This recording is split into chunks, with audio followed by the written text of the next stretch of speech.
କହିଲେ ଟଙ୍କାର ଏପଟ ମୁଁ ହେଲେ ଟଙ୍କାର ଆରପଟ ବଡ଼ ଟଙ୍କା। ଆଗରୁ ଆଲୋଚନା କରାଯାଇଛି ମାନେ ଗୋଟିଏ ଟଙ୍କାର ଏପଟ ଶ୍ରୀ ଶ୍ରୀ ଠାକୁର ଆରପଟ ଶ୍ରୀ ଶ୍ରୀ ବଡ଼ଦା। କାହିଁକି ଜାଣନ୍ତି? ଶ୍ରୀ ଶ୍ରୀ ବଡ଼ଦା ଯେତେବେଳେ ମା ଗର୍ଭରେ ରହିଲେ ସେତେବେଳେ ଷୋଡ଼ଶୀବାଳା ଦେବୀଙ୍କର ଦେହଟା ବହୁତ ଖରାପ ହେଇଗଲା। ଆଉ ଡାକ୍ତର ମାନେ ପରୀକ୍ଷା କରି ଦେଖିଲେ ଯେ ଏଇ ଯେ ମା ଯୋଉ ପିଲାଟିକୁ ଜନ୍ମ କରିବ ଆର ପିଲାର କ୍ଷୀରଟା ସେତେବେଳେ ଅମୃତସରରେ ନଥିଲା, ମା କ୍ଷୀର ଖାଇକିରି ବଞ୍ଚିବା କଥା। ଡାକ୍ତର ମନା କରିଦେଲେ ଷୋଡ଼ଶୀବାଳା ଦେବୀଙ୍କର କ୍ଷୀର ପିଇକିରି ବଡ଼ଟୋକା ମାନେ ସୁସ୍ଥ ହେଇପାରିବେ ନାହିଁ, ମାଙ୍କର ଦେହ ଅତି ଖରାପ। ଦେଖନ୍ତୁ ଶ୍ରୀ ଶ୍ରୀ ଠାକୁରଙ୍କର 9ଟି ସନ୍ତାନ। ପ୍ରଥମ ଥିଲେ ବନମୋହିନୀ ଦେବଙ୍କର 9ଟା ସନ୍ତାନ। ପ୍ରଥମ ଥିଲେ ଠାକୁର ଅନୁକୂଳ ଚନ୍ଦ୍ର, ଶେଷ ଥିଲେ 9 ନମ୍ବର ଗୁରୁପ୍ରସାଦ ଜୀ ମା, ଝିଅଟିଏ ଥିଲେ। ଆଉ ତାଙ୍କର ଜନ୍ମର କିଛି ଦିନ ପରେ ବଡ଼ ଖୋକା ଜନ୍ମ ହେଇଛନ୍ତି। ଆଉ ମାର କ୍ଷୀର ସରିନି କିନ୍ତୁ ବଡ଼ ଖୋକା ଜନ୍ମ ହେଇଛନ୍ତି। ଆଉ ବଡ଼ ଖୋକା ମନମୋହିନୀ ଦେବୀଙ୍କର କ୍ଷୀର ପିଇକିରି ବଞ୍ଚି ରହିଥିଲେ। ଶ୍ରୀ ଶ୍ରୀ ଠାକୁର ତାଙ୍କର ମା ମନମୋହିନୀ ଦେବୀଙ୍କର କ୍ଷୀର ପିଇକିରି ଆଜି ପୁରୁଷୋତ୍ତମ, ଆଜି ପରମ ପ୍ରେମମୟ ଯୁଗ ପୁରୁଷୋତ୍ତମ ଶ୍ରୀ ଶ୍ରୀ ଠାକୁର ହେଲେ। ଆଉ ଶ୍ରୀ ଶ୍ରୀ ବଡ଼ଦା ଯୁଗାଚାର୍ଯ୍ୟ ଶ୍ରୀ ଶ୍ରୀ ବଡ଼ଦା ହେଲେ। ଟଙ୍କାର ଏପଟ ମୁଁ ହେଲେ ଟଙ୍କାର ଆରପଟ ବଡ଼ ଟଙ୍କା। କେତେ ଯେ କଥା ରହିଛି ଆମେ ମାନେ ସବୁ ଶୁଣୁଛେ, କିନ୍ତୁ ଭଗବାନଙ୍କ ଠାରୁ ଆମେ ଟାଣୁଆ ଭକ୍ତ। ଆମେ ମାନେ ସବୁ ହଜମ କରିଦଉଛେ, କର୍ମମୟ ଜୀବନ ଭିତରେ ତୋଳି ଧରି ପାରୁନେ। କହିଲେ ମା ଏଇ ମାସକ ଭିତରେ କେତେ ଜଣ ନୂଆ ନୂଆ ଘରକୁ ଆମେ ଗଲେଣି, କେତେ ଜଣ ନୂଆ ଘରକୁ ଯାଇ ସେମାନଙ୍କର ଭଲ ମନ୍ଦ ତାଙ୍କୁ ଇଷ୍ଟବୃତ୍ତି କରିଛ କି ନାହିଁ, କାହିଁ ସତ୍ସଙ୍ଗ ଦୀକ୍ଷା ନେଇନା, କାହିଁ ସତ୍ସଙ୍ଗ ଯାଉନା, ଏକଥା କହିବା ଦରକାର ନାହିଁ। ତାର ସଂସାର ସମାଚାର ପଚାରି ସବିସ୍ତାର, ମାନେ ତାର ସଂସାରର ସମାଚାରଟା ପଚାରି ବୁଝିଲେ କଣ ପ୍ରଥମ ଆତ୍ମୀୟତା ଭାବ ଜାଗ୍ରତ ହବ। ମୁଁ ମୋ ମନକୁ ଯାଉନି, ମୋ ଆଚାର୍ଯ୍ୟ ଦେବଙ୍କର ନିର୍ଦ୍ଦେଶ, ମୋ ଗୁରୁଙ୍କର ଇଚ୍ଛା, ଆଉ ସତ୍ସଙ୍ଗର ଭାବରାଜ୍ୟ ବର୍ତ୍ତମାନ ସେଇ ଆଡକୁ ଗତି କରୁଛି।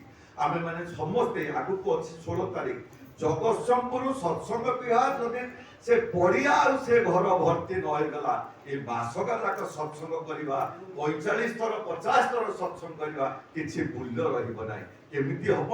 ଜଣେ ଜଣେ ମା ଚିନ୍ତା କରି ନେବେ, ମୁଁ 10 ଜଣଙ୍କୁ ନିଶ୍ଚୟ ଡାକିକିରି ନେବି। ଆଚାର୍ଯ୍ୟ ଦେବଙ୍କର ଇଚ୍ଛା ଅଧିକିତ ଲୋକ ଯେତେ ଆସନ୍ତି ସେତେ ଭଲ।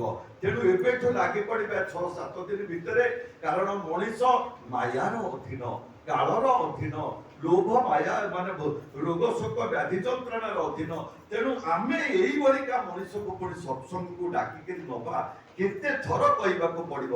କାରଣ ଜଣେ ମା ଆଉ ଜଣେ ମାକୁ ଯେତେବେଳେ ପ୍ରଥମ ଥର କହିଲା ସେ ନାକ ଟେକିଲା, ଦ୍ୱିତୀୟ ଥର କହିଲା ମନେ ମନେ ଭାବିଲା ହଁ ଯିବି, ତୃତୀୟ ଥର ନ କହିଲେ ସେ ମାୟାର ଅଧୀନରେ ରହିଯିବ, ଆସିପାରିବ ନାହିଁ। ଗୋଟିଏ ବି ଲୋକକୁ ଯଦି ସାଙ୍ଗରେ ନେଇକିରି ଯାଅ ନା, ଆଚାର୍ଯ୍ୟ କେତେ ଖୁସି ହେବେ। କଥାକୁ ଲମ୍ବଉନି, ଗୋପାଳ ଦା ଅଛନ୍ତି ଶେଷ ପର୍ଯ୍ୟାୟରେ କଥା କହିବେ। ଆଉ ଶ୍ରୀ ଶ୍ରୀ ଠାକୁର ମାନେ କିଭଳି ବଡ଼ ଖୋକାକୁ ଭଲ ପାଆନ୍ତି ଦେଖନ୍ତୁ। ଠାକୁର ଥରେ କହୁଛନ୍ତି ବଡ଼ ଖୋକା ମୋତେ ଯେତେ ଭଲ ପାଏ ଆଉ କେହି ଏତେ ମୋତେ ଭଲ ପାଆନ୍ତି ନାହିଁ। 1955 ମସିହା କଥା। ଆଉ ଜମା 4-5 ଦିନ ଅଛି, 7 ଦିନ ଅଛି ଏପ୍ରିଲ ଉତ୍ସବ।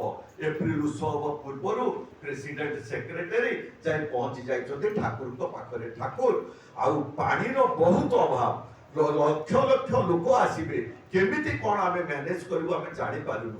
ଶ୍ରୀ ଶ୍ରୀ ଠାକୁର କହୁଛନ୍ତି ଯେ ଦାରୁଆ ନଦୀର ତୀରରେ ଗୋଟିଏ ବସେଇ ଦିଅ ଲିଫ୍ଟ ପଏଣ୍ଟ, जो लिफ्ट पॉइंट भितर पानी बाहरिले आमर सत्संग को जोगेब, दरकार हेले देवघर टाउन को मध्य पानी नहीं पारिबे ना। ठाकुर एटा कोन संभव?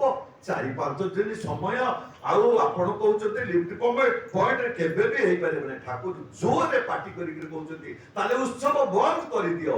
कथाटा पहुंची गला श्री श्री बड़ता को पाखरे। ठाकुर को इच्छा लिफ्ट पॉइंट एमाने मना कले केमती? कारण हमर तो शासन चली प्रेसिडेंट सेक्रेटरी भीतर देकरी बड़ता सेते बेले जाय किछि कहि पारु नांती। सोडू संगे संगे ठाकुर को इच्छा को पूर्ण करबा को जाई देवघर लिफ्ट पॉइंट सत्संग को आमंत्रण करी जहा पैसा हम खर्च करी ଯଥେଷ୍ଟ ଦିନକ ପୂର୍ବରୁ ପାଣିର ବ୍ୟବସ୍ଥା କରିଦେଇ ଗଲେ କାରଣ ଶ୍ରୀ ଶ୍ରୀ ଠାକୁରଙ୍କର ସେ ମନଲାଖି ପୁଅ ଥିଲେ ଠାକୁରଙ୍କର ଯାହା ଇଚ୍ଛା ତାକୁ ସେ ପୂରଣ କରିଦେଇ ପାରୁଥିଲେ ଆଉ ଆକୁ କୁହାଯାଏ ଶ୍ରୀ ଶ୍ରୀ ବଡ଼ପକା ଶ୍ରୀ ଶ୍ରୀ ବଡ଼ଦା ଯାହାଙ୍କର ଶେଷ ଜୀବନ ଏଇ ଓଡ଼ିଶାରେ ହିଁ ରହି ଚାଲିଗଲା।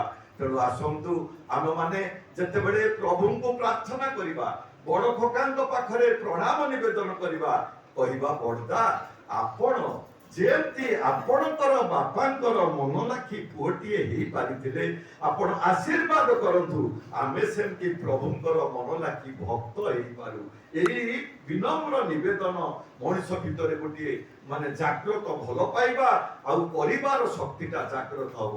ଆସନ୍ତୁ ପ୍ରଭୁଙ୍କ ପାଖରେ ପୁଣି ଥରେ ପ୍ରାର୍ଥନା ଜଣାଉଛି ଏଇ ଘର ଭାଇ ଭାଇଙ୍କ ଭିତରେ ସଂଗତି ରହୁ এই কলির আস্পর্ধা এই পরিবেশর সংঘাত যেমতি ভাই আর বহুমানকর মনটা যেমতি ভাঙ্গি ন যাও ছিড়ি ন যাও দূরেই ন যাও এ জগত দেখু পারিবারিক শিক্ষা হি আদি শিক্ষা স্বভাব চরিত্র নিয়ন্ত্রণ করে এই পরিবারর এইটি দেখে সেই গুলি সবু লোকে ধরে তার মূল হচ্ছে সুপ্রীতিপূর্ণ ব্যবহার তা মূল হচ্ছে শঙ্খটা ঠিক এইভাবে সময় বাজিব এই গাঁর যুবক টোকা কইব ঘণ্টা মিলেইব এই শঙ্খ ধ্বনিরে এমতিয়া ভাবে চালিবাকু পড়িব আর এই ঘর পড়া পড়োশীর সমস্ত সহিত সুপ্রীতিপূর্ণ ব্যবহার করিকি চালিবে তাহলে ধর্মর প্রতিষ্ঠা হব নিজর বংশর গৌরব মর্যাদা বড়িব যে বিদেয়ী আত্মা চালি যাইছন্তি সিয়ে মধ্য তৃপ্ত হেবে